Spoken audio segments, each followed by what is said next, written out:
New expansion is coming in about a week, so this is as good a time as any to give you guys the last top 5 for the current Hearthstone Titans meta.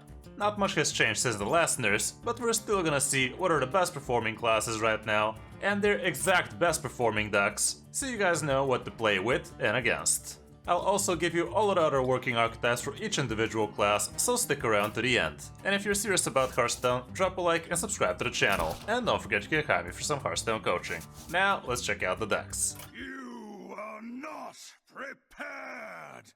Starting off with Control Warlock, which has definitely been plaguing the ladder lately, and for good reason. It's kinda busted. Right now this is the best performing variant, and the main difference is we're running 2 Doomkin in this one, at the cost of 1 less Drain Soul. There's also variants out there with Telnos included, which is pretty nice to give you that extra bit of spell power, but all around, if you go with the core of Control Warlock, you can't go wrong. You have several different ways of winning with this one, including tempoing out Sargeras or just playing him out naturally, making a huge tempo swing with Gigafin and the opponent not being able to kill it, Prison of Yaga's here for some random BS, and we also have Darkon, which you could use Reverb on, and that way you have 12 damage going to face down, and that can be your winning blow. Symphony of Sins is also very powerful, with a lot of damage to the face, a lot of hand disruption, and extra board presence, so that's extra damage for you, and you can just straight up with the Anubisat, comboed off with your location, and that way, that might be just too big for the opponent to handle that early.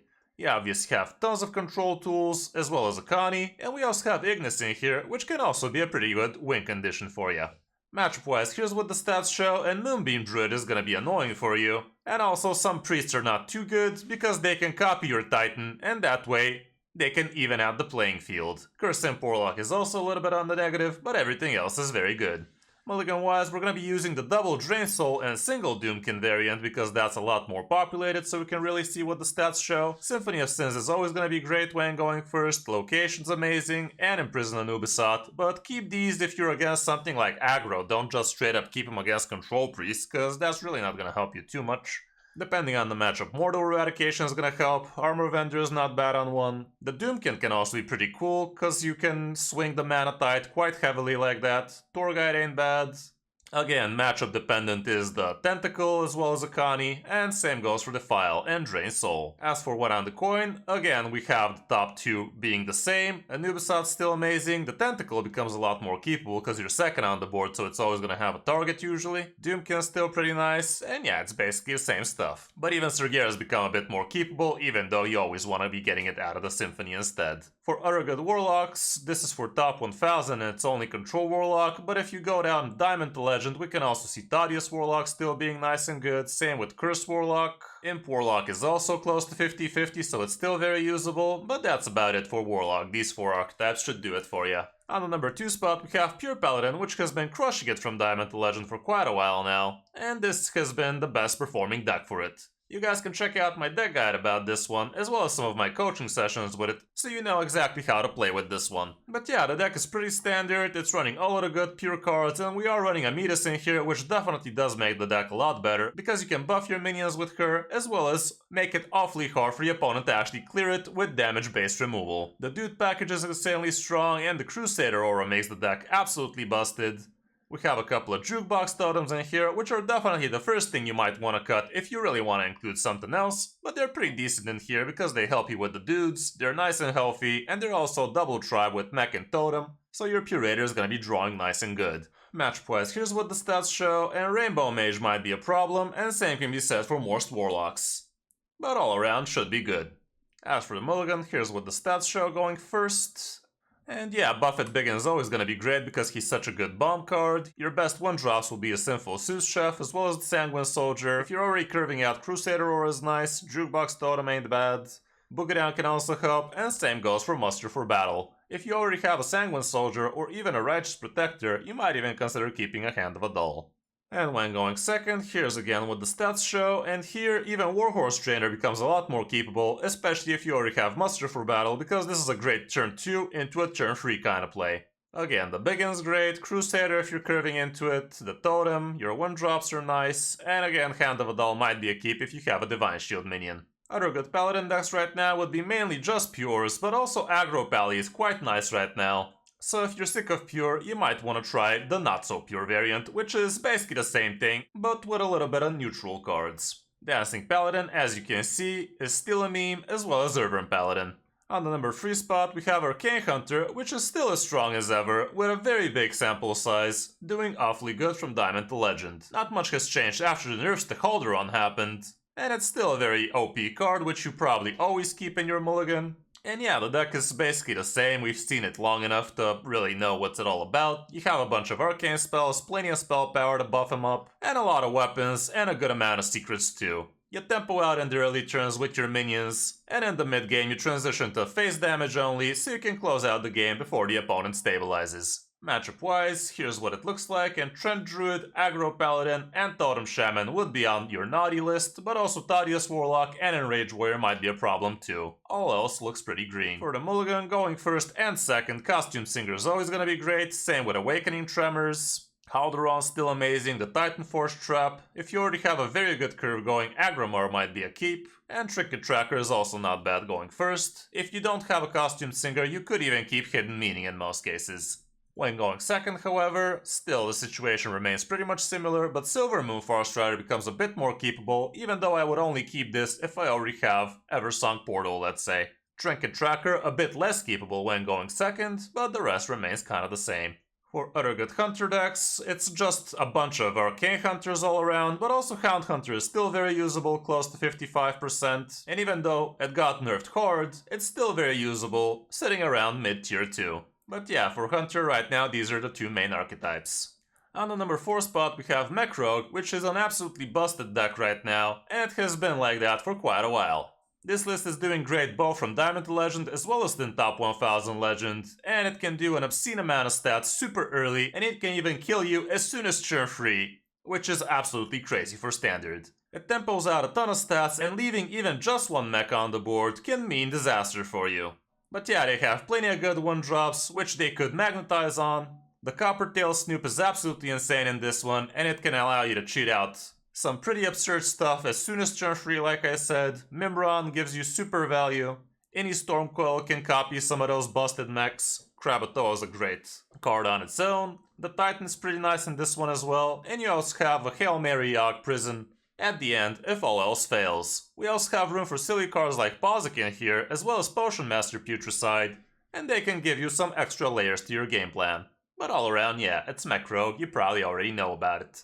Matchup wise, here's what the stats show, and Control Priest is your absolutely worst matchup, and it's very annoying to play against. Control Warrior is also not gonna be your friend, but all around everything else should be fine. From Diamond to Legend you can also see that Pure Pally is not gonna be great for you, but the rest is pretty decent. As for the mulligan, here's what the stats show going first, and you're always gonna want a good 1-drop like Click Locker or Frequency Oscillator, which would be your best pick, but also Drone Deconstructor is nice if you don't have anything else. Potion Master Putricide on tempo can also be pretty annoying, and Inventomatic as well is pretty nice when going first, even though not so much when going second. Coppertail Snoop is also pretty busted, especially if you have Frequency Oscillator into a Snoop. That can be absolutely brutal. As soon as turn 2 you start getting coins, and on turn 3 you could be dropping 5-drops like any Stormcoil, which is just insane. Mimron is also pretty nice, but the rest you have to have a good reason for him. When on the coin, however, here's what the stats show again, and here Mimron is a lot more keepable, Coppertail Snoop still absolutely busted, and here Prep plus Bone Spike can be super good, but you can also prep your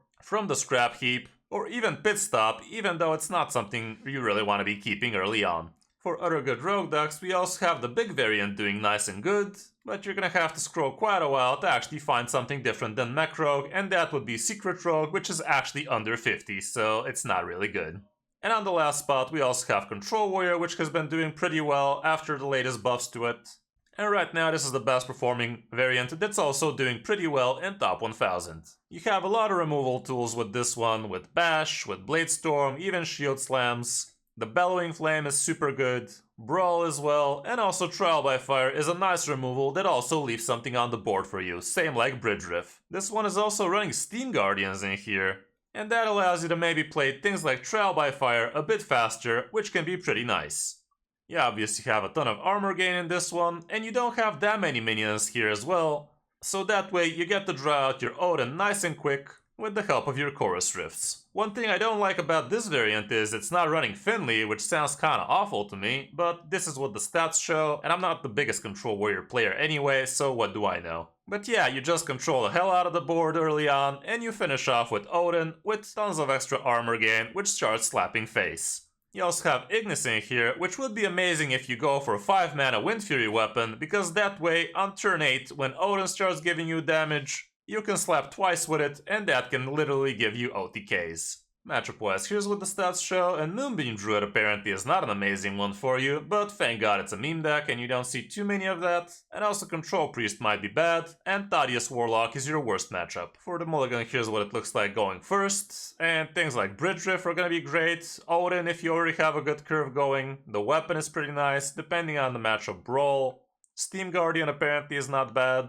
And yeah, the rest kind of comes down to what the matchup is. Like, you could consider keeping Bellowing Flame, let's say, against aggro and whatnot. But yeah, going second, here's what it is again. And it's really gonna come down to the different matchups for you to decide which removal is gonna be best for you in each case. For other good warrior decks, there are plenty of other variants, including ones with Finley, which I do honestly prefer. There's also 40 variants out there. But again, you're gonna have to scroll quite a while to find something different than Control Warrior. And we can see it actually in Rage Warrior is still actually very playable at around 55, but that's about it for Warrior right now. For the classes we haven't mentioned, starting off with Death Knight, we can see Blood Death Knight is still doing nice and well, and also Unholy Death Knight is pretty decent from Diamond to Legend. Plague Death Knight actually fell even under 50%, so it definitely is not an amazing option for you, and Frost Death Knight is even lower, so yeah, pretty sad days for Frosty. With Demon Hunters, Relic Demon Hunter apparently is insanely strong, like what the hell is this even? But the sample size is ridiculously small, so you can't really bank on this one too much to be adequate. We have a lot bigger sample size with a lot more realistic win rates here as well. Outcast Demon Hunter is actually very strong, especially in top 1000. And Big Demon Hunter and Spell DH right now feel like memes.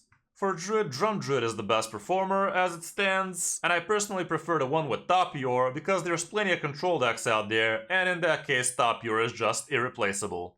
There's also Moonbeam Druid like we said, but it's literally under 50%, so it's not that amazing. And there's also some variants with the Titan, but apparently it's not so good. For Mage, Rainbow Mage and Naga Mage are still the best performers, and in top 1000 those are actually the top 2 decks, but for Naga Mage especially it's just such a hard deck to really pilot optimally. I can't really just include it into a top 5 here because it's usually for people that really want to be reaching Legend for the first time. Like, Naga Mage is probably not going to be the deck for you in that case. But Rainbow Mage is definitely very enjoyable, even though it's a little bit weirder to play still. It's a very decent deck to be going for, so keep that in mind.